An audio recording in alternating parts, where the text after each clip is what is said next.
Hey, welcome back to another episode of Eternal Life Church. I'm Archer Avalon. In this video, I'm going to talk to you about why most Christians are wrong about Jesus. So stay tuned. Now, before we get into that, if you like these videos, if you like the work that I'm doing here, would you please like and subscribe? If you'd like to give some sort of means to help this ministry, please do so. You can become a Patreon or a patron, and that'd be greatly appreciated. So, let's talk about Jesus. Number one, the Bible never talks about what Jesus looks like, right? So we've got these ideas from these paintings of people that Jesus was like a long-haired dude that had a beard. I mean, arguably, he probably did look like that. I mean, most, if Jesus was a rabbi, right? That's kind of what most rabbis look like. They've got long hair and they've got facial hair, right? Kind of that way is the way of the teacher, the way of the yogi, so to speak, where you essentially make yourself less attractive. It's a way of turning away from the world and saying, women aren't my priority. God is my priority.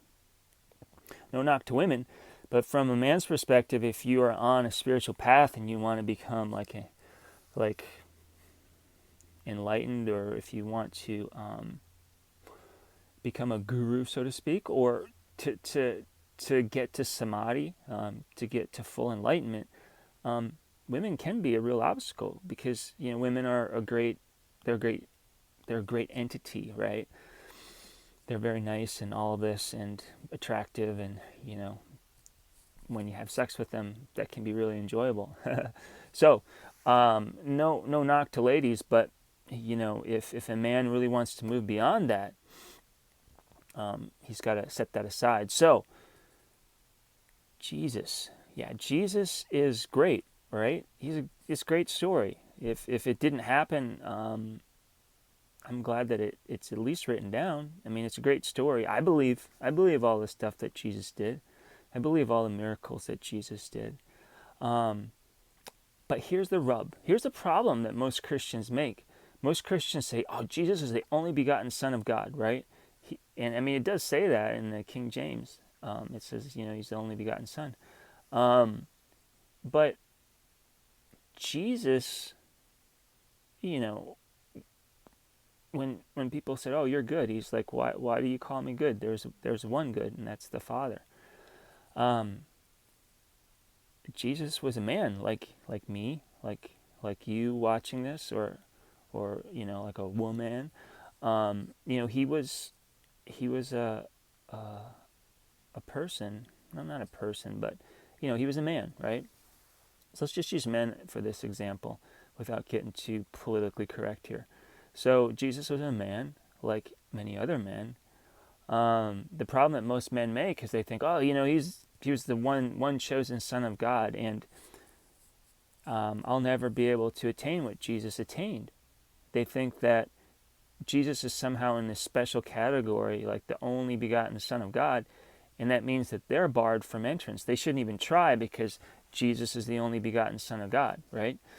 Well, the reality is that the second coming of Christ, it's really an awakening of Christ in all men.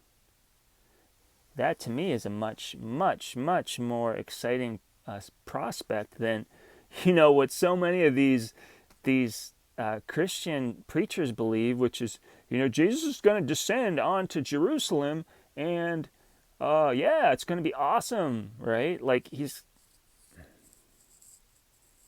that's not like as amazing as Jesus was, right? He was still one man. As amazing and as super as he was, he couldn't get to everyone. And that's the reality today, is that you got to stop looking outside of yourself for God. God's within you. And by doing meditation processes and doing a process of enlightenment for yourself, that's how you know God yourself, and that's how you too become a Christ. So most Christians, they put Jesus up on this pedestal, like he is this unattainable entity. But Jesus himself said, all of these things I do, you shall do and more, right? So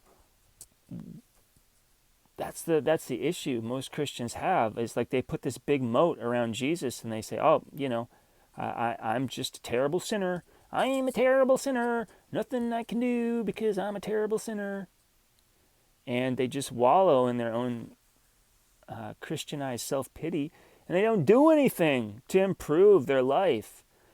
Jesus was here as an example of what's possible if we yoke ourselves to God, and that's what yoga is.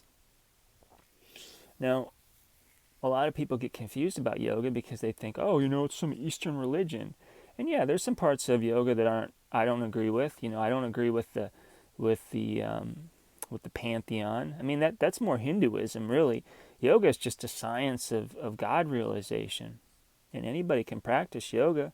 There's yogis in all religions. So that's where most Christians are wrong about Jesus. They think Jesus is just like he's God incarnated. Well, what Jesus actually is he's like an ascended master, essentially. He came to earth with a mission, and he knew his mission because he had so much soul power through him, because he'd done so much work in his previous incarnations to erase all of his past karma for the most part. So it didn't really take long for him to kind of get into a body, know immediately what he was there to do, and start working on those things and moving in those in the proper direction, right? So since there wasn't much ego there to begin with, in his missing years from like 18 to 33, which a lot of people think he went to India to study and to meditate for over a decade and to become fully enlightened, he brought that back. Like he achieved that. And the reality is that you can achieve that too. And could you imagine like how awesome like the world would be if a fair number of our society could walk on water, could raise the dead, could cast out demons, could feed the poor, could materialize things and do these things, and more importantly, just had this true love for God and love for their fellow man and woman. How awesome that would be! That to me would be way more awesome than quote unquote Jesus coming back, just reincarnating one more time to do all of this stuff. Now, I'm sure people that are big fans of Revelation are probably rolling right now, but I think the second coming of Christ is it's a much more open thing, and it's open to anybody who's ready and willing to do the work that's needed to destroy their own ego. That's the biggest kind of sin that people make, is they think that they're not God, or they think that they are just their simple body and that's it. They're not connected to everyone and everything, that they don't have a connection to God. That's the biggest mistake that most people make. That's the biggest sin that most people make. So yeah. So hopefully I hope this excites you. This gets you thinking, yeah, well maybe I can do something. I mean, I'm not telling you to stop going to church. If you like going to church and you get a good feeling of going to church, that's great. Keep going. But if you feel like, yeah, I'm not really getting that much out of church, or I don't feel like I'm making that big a stride, start to do some research on meditation and figure out how you can do that. I'll certainly go into that more in my videos here to kind of give you an idea of how you can speed up your process of getting back to God. But I hope this is exciting you. This is a better prospect for you, because I think that'd be awesome. If there were, say 20% of the population was like Jesus, I mean, that would be pretty freaking cool. I think this world would be a much better place. We'd have much more equity. There'd be much less fear, hatred, greed, violence.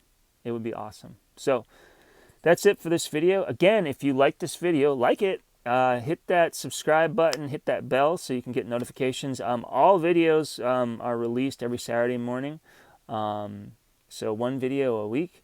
And hey, I'm here to help you out. So if you got questions, you want to see future videos, post them in the comments below. And if you'd like to support this ministry, hey, that would be awesome. I'd really appreciate it. You can check the Patreon link in the show notes below.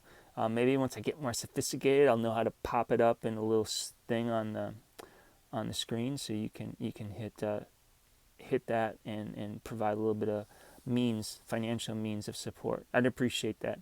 But hey, if you just want to watch for free forever, that's fine too. Do what the Spirit leads you to do. Okay. So that's it for this video. Archer Avalon signing off. As always, the light in me honors the light in you. Peace and God love you.